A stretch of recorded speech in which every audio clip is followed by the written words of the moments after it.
ASEAN Australia tingkatkan hubungan strategis di tengah ketegangan Laut China Selatan.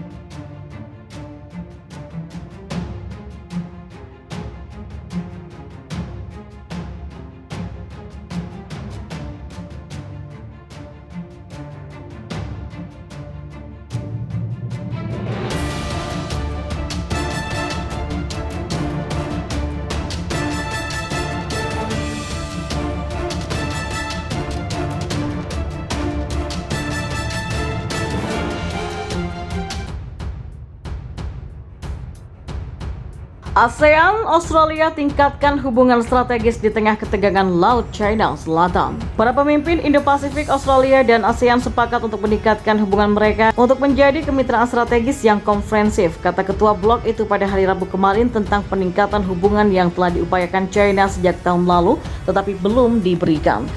Peningkatan hubungan Perhimpunan Bangsa Asia Tenggara atau ASEAN dengan Australia terjadi lebih dari sebulan setelah beberapa anggota ASEAN mengkritik Fakta AUKUS yang akan memungkinkan Canberra untuk mendapatkan teknologi untuk kapal selam bertenaga nuklir dari Washington dan juga London. Ketua ASEAN mengeluarkan pernyataan tentang gerakan yang hanya bukan melampaui hubungan strategis dengan Australia saja. Pada pertemuan puncak pertama antara kedua pihak, yaitu hubungan dialog ASEAN-Australia pun juga telah ada sejak tahun 1974. Kami sepakat untuk membentuk kemitraan strategis komprehensif antara ASEAN dan Australia yang bermakna, substansif dan saling menguntungkan.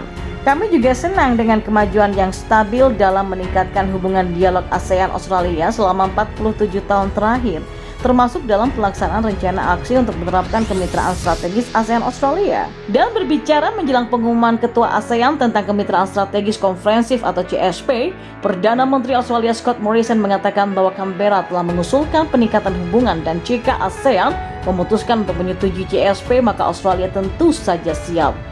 Namun CSP lebih dari sekedar label. Kami akan mendukungnya dengan substansi yang memposisikan kemitraan kami untuk mengatasi tantangan kompleks di masa depan, kata Morrison dalam pidato virtual di KTT ASEAN Australia.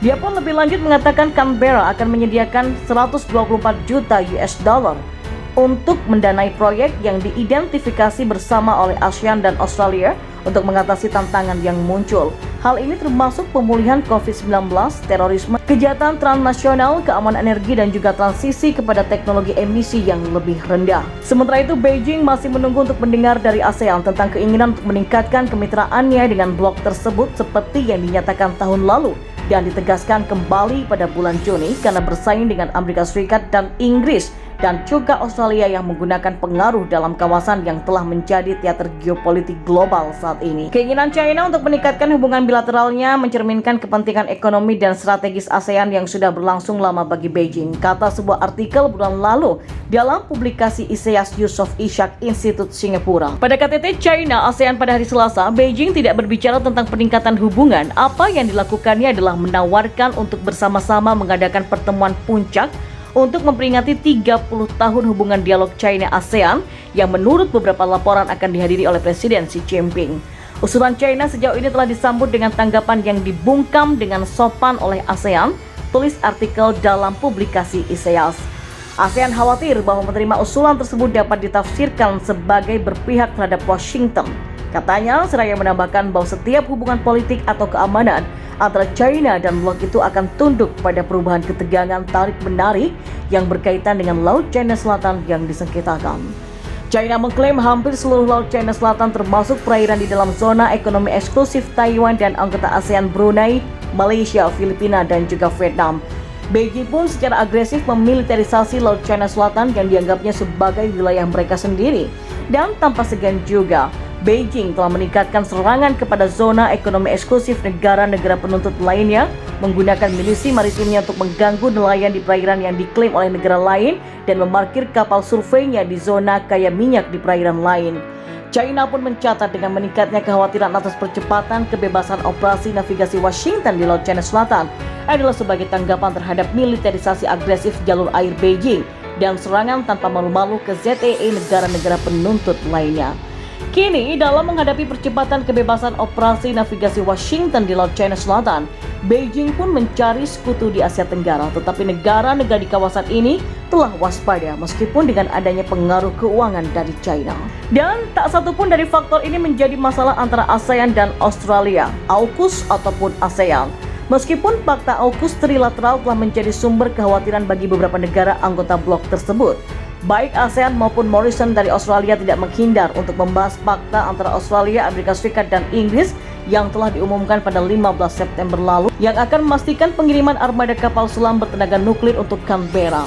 AUKUS dianggap dirancang untuk melawan pengaruh Beijing yang berkembang di Indo-Pasifik, terutama di Laut China Selatan di mana China memegang klaim besar yang disengketakan oleh tetangganya, termasuk anggota ASEAN Filipina, Malaysia, Vietnam, dan juga Brunei.